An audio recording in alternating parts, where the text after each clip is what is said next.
నీకు బెస్ట్ కావాలా, నీకు శ్రేష్టమైనది అతి విలువైనది కావాలా, దేవుడి పైన వదిలేయండి. అది దేవా నువ్వే చూస్ చేయ, నా కొరకు నువ్వే ఎంపిక చేయి. నేను చూస్ చేసుకోవడం కాదు, నేను కోరుకోవడం కాదు, నాకు ఈ వ్యక్తి లేకపోతే నాకు ఈ ఉద్యోగం లేకపోతే నాకు ఇదే కావాలని నేను కోరుకోవడం కాదయ్యా, నీ చిత్తమే నెరవేర్చబడును గాక అని చెప్పగలిగిన స్థితి ఉందండి. అవును, ఆయన చాలా మంది ఆరాట పడుతున్నారు, వేచి ఉండే సమయంలో ఉన్నారు. పదే దేవుడు అదే చెప్తున్నాడు. చాలా మంది మీలో వేచి ఉండే సమయంలో ఉన్నారు. You're in the waiting season and God's silence season. అవునా కదా? దేవుడు ఎందుకు మౌనంగా ఉన్నాడు?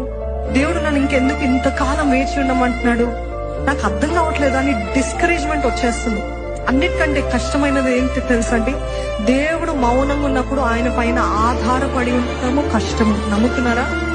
ఆన్సర్ రావట్లేదు, ఎటువంటిది ఏ సమాధానము రావట్లేదు, ఏమీ స్పష్టంగా కనపడట్లేదు. కానీ నన్ను నమ్ము, నన్ను నమ్ము, నన్ను నమ్ము అంటున్నాడు దేవుడు. ఎట్లుంటది? ఇంకెంతకాలం నమ్మాలయ్యా, ఇంకెంతకాలం వేచి ఉండాలయ్యా, ఇంకెంతకాలము అనే డిస్కరేజ్మెంట్ ఫీలింగ్ వరకు వచ్చి ఉంటారేమో.